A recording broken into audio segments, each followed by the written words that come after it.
When Rio reaches the guild, he finds everyone celebrating, but he can't figure out why.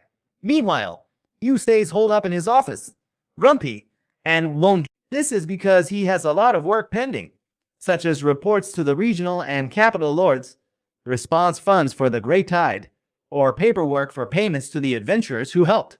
Also, the restoration and supply plans and the budget for everything must balance without affecting the guild. And as if that weren't enough, investigators from the capital will also come to study what happened, added to the fact that the dungeon will remain closed for a whole month. Rio learns later they're celebrating the Great Tide is over. Then Niels blurts that Abel's incredible. He once slashed the Goblin King with one sword blow cleanly. Others say Lin's spell, Bullet Rain, is among the strongest wind spells. Abel alone dodged it, but they still don't know how exactly. Abel shows up, saying they survived thanks to Perfect Shadow, a technique dodging any ranged attack, even magic. Soon Lin and Ridger arrive. Ridger says it was obvious Abel was with Rio. He gets along best with him. From his tone, Rio feels he's still resented, but can't figure why he's treated that way. Meanwhile, Lin tells Rio she wants to talk with him, because she needs to know if he can conjure ice walls midair. He says yes, but it maxes at 40 meters. It's tricky, and it took him ages to master. Naturally, she's impressed, murmurs it's beyond what others can do, then asks him if it's really his own original spell. Seeing he doesn't get it, she reminds him magic comes from reciting old spells. Rio says spells are personal. Everyone has their own style. Lin looks puzzled, since magic doesn't usually work that way at all. In her experience here, before they can go on, Niels cuts in, warning Rio they'll run out of food if they stay here. They pull away from her. Abel tells Lin that, in Rio's view, her spells are one of a kind and impressive. He also casts magic without chance, still amazing Lin again, since she sees him as someone quite strange. Later, Niels and the boys arrive at the guild to work, but they don't find any available quests. Rio arrives, greets them, asks if they aren't working. Niels tells him the dungeon's closed, so they considered a gathering mission, but reserves from the last few days are huge and no buyer ordered anything. After hearing them, Rio says he's here for alchemy supplies, but none remain now left. Edo asks if it's magic copper, as it makes sense that it's very expensive. Rio says yes. Each stone is worth 500,000 florins, just about 50 gold coins. They try not to be too surprised by the money he handles and wonder what to do about their work problem. Seeing their plight, Rio offers them all jobs, work for him. If magic copper can be mined outside the dungeon, it'll help him. Edo says an abandoned mine is near Rusai, half a day from here. Then Rio adds, 4 gold coins per person, up front. He'll pay that rate no matter what they bring, and he'll buy the copper ore for 25 gold coins. But they must make getting back safe always their top priority. The three are quite shocked by the offer. Niels, ever the mercenary, accepts at once, but asks if he'll really pay them that much money. Rio says it's 37 gold coins total, less than in town, and without the guild, they won't earn reputation for anyone involved. They trade glances and quickly say at once they don't care, accepting the offer. When Rio reaches his room, he hears a noise from outside that grabs his attention. So he looks out the window to see what's happening. In that alley, some knights are forcefully taking a girl away, while her companion does his best to stop them. The moment they try to leave with the girl, the guy hits one of them to make him let her go, and she immediately gets behind him. But the knight angrily draws his sword, warns that he won't kill him, but will beat him hard for being just an adventurer. When he tries to step, he suddenly trips, blames the boy, but the boy says he didn't do anything here.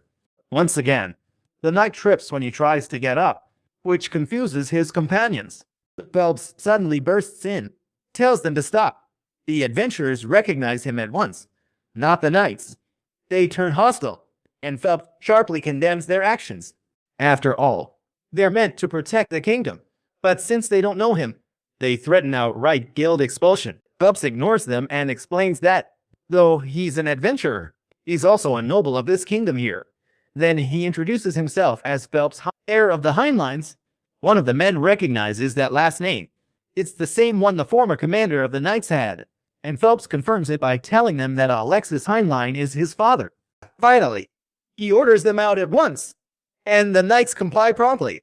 Once Phelps has the adventurer leave with the girl, he turns his attention to the window where Rio is, as he knows he was watching the situation. He then supposes it's Rio, as Abel has told him a lot about him, and he can't deny that his magic is very interesting, having already noticed that it was his doing that the night from before stumbled. But Rio won't share it, so Phelps says he's not accusing him at all. He assumes the man simply fell there by himself. He also mentions that according to Abel, his help would have made it easier to finish off the Great Tide. The conversation is cut short when Phelps's companion tells him they have to go, so he says goodbye to leave with her. Rio sees they're strong, yet can't tell why a marquise's son became an adventurer that night. Abel quietly pulls Rio aside after finding them eating dinner alone. Seeing him alone, Rio hints he's headed to the red light district. Abel clamps a hand over his mouth, stopping an awkward rumor before it spreads around. Rio keeps pushing, suggesting Lynn as a good match for her. Abel says no, she already likes Warren instead. Realizing what he just blurted out, he asks him to forget it. Still, Rio says they'd be an unusual couple, and love ignores height gaps between two people anyway. Then he assumes that by elimination, the one he likes is Rija, and this makes Abel react nervously, immediately clarifying that's not it. Rio asks about his childish reaction, then he shifts, asking why he's alone. Abel says if he's free, he could really use his help right now. Later they walk the streets. He says an investigator who came to Lune is his friend, guarded by royal knights, though sadly some among them are corrupt. And since they went out tonight, they have to go look for them before they cause trouble. Suddenly, Rio makes him stop and points out that he hasn't seen those adventurers in the distance at the celebration party. Abel says the city's dungeon draws outsiders at times. Rio agrees, but notes the dungeon is still shut today. Suspicious. They both follow the guys, ending up in a dead-end alley, empty and with nobody around. Suddenly, a stranger attacks Rio, but his quick reflexes easily block the blow.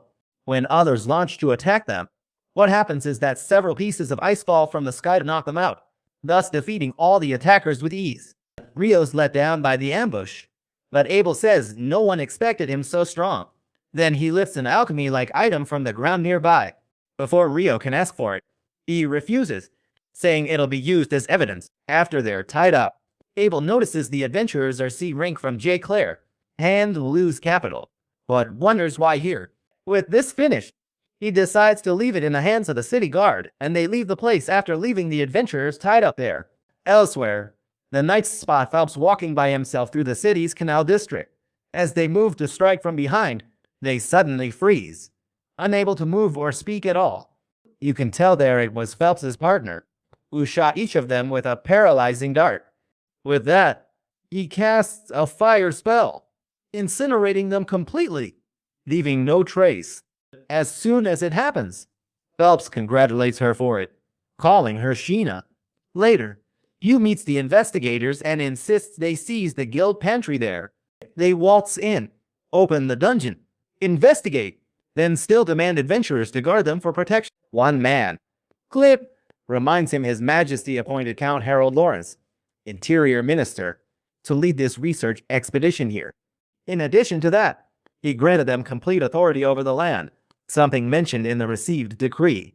Since Hugh still thinks it's unreasonable, Harold stops the arguing, ends it, and says he'll bring in more supplies from nearby towns soon.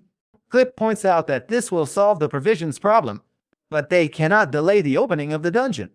After thinking, Hugh agrees to open the dungeon, but warns, if anything goes wrong, Lune, or adventurers, and the guild bear no blame. If that's unacceptable, he won't open it. It really annoys Clip, but Harold agrees to the terms. Then he asks if hiring adventurers for extra pay is feasible now. Hugh says it depends on the adventurers. He warns there's no record at all of the dungeon after the Great Tide, so proceed very carefully. Returning to Rio, he tries to visit the place where Abel's group is staying. A girl appears from nowhere, runs off, then returns seconds later, asking if he's an adventurer. She needs the Adventurers Guild to deliver an urgent letter. With no choice, Rio agrees. The girl hands Abel and the others the letter, saying clearly it's from Professor Hilarion in the capital. After reading, Abel sees they're hired to backcourt mages investigating the dungeon. Rio finds that strange since it was meant to stay closed until now, and Abel indicates that they must open it for the big shots they have sent. But he is worried about this. If the dungeon's closed after that, it's because an A-ranked team went in once, never returned, and it wasn't any crew. Their leader was formidable, nearly S level, so nobody knows what happens in the dungeon after the Great Tide. Rio leaves without paying any more attention to the matter, and then Ria asks for the messenger's name. She introduces herself as Natalie Shevkov. Natalie, Lynn knows the surname from Water Mages, and asks if she's related to that clan. She says yes, but adds she's nothing special at all. Once she confirms it, Lynn asks if she knows a spell to cast Icewell at range from the mage, even midair. For instance, she replies that she doesn't and has never heard of such magic, and Abel asks Lynn if he will still pursue that topic. She confirms it. That info would interest any mage who hears it. Curious! Natalie asks if that magic really exists. Indeed.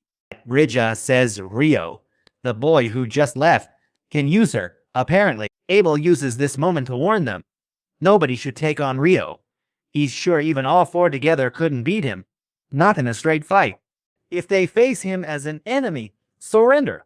Though he wouldn't kill you. As leader, he orders it now. After that, he tells Natalie that if she needs help and can't find them, she can go to Rio without any problem, whom she can find at the adventurer's residence or in the library. Later, Harold shows Abel and Warren a residual mana detector, whose function is to detect any trace of mana left in the environment, and everything this tool detects will be sent to the analysis group at the shop. All set, Abel says they're entering the dungeon and will stop there at level 3 today. That night, Niels and the others meet Rio, handing over whatever they found. And when he confirms the minerals they have obtained, he gives them 900,000 florins as payment, something they very happily thank him for. Putting that aside, they talk about how the dungeon has been opened today, but only adventurers of level D or higher can access it. Rio says go tomorrow. There's a meeting on the dungeon situation. Back to Abel and the others, deep in the dungeon right now. He says it's been 3 days and 7 floors, yet they've found nothing, which is odd since they haven't seen monsters. Harold says the surface team found nothing odd in the readings, so Abel knows they must now dig deeper. At that moment, he notices that the people from the Royal Central University seem to be in a hurry. Ridja tells him that according to their theory, the monsters of the Great Tide originated past level 38, and she found out about this from an old acquaintance. Abel asks her if that person is from her time as a priestess at the Royal Central Temple, as it's quite strange for someone to share that information. She asks him not to worry. After all, priestesses are always needed. Now we have an announcement that Hugh gives to the lower level adventurers, where he clarifies that F and E level groups will not participate in the investigation. Meanwhile, to keep working, they're ordering supplies from other cities, so caravans need guards. White Brigade helps, but we need more people too. Rio asks him about the Tide monsters. They say they left magic stones, and he wants to know what color they were. Yu replies that all the Tide stones were clear, including the Goblin Kings and the 2 Goblin Generals. Suddenly we see Clip come across that large dark door that appeared in the dungeon, something that catches his attention. His men explain that it might connect to another place. They know nothing else, not even why it's here. Clip sees a big discovery. There, he decides to call this door a portal and has the team brought in to analyze it. Once they are ready, they measure the mana density beyond the portal, but as soon as the tool makes contact with the portal, everyone present is instantly teleported. As a result, Natalie notices that the readings she was receiving from them have completely disappeared.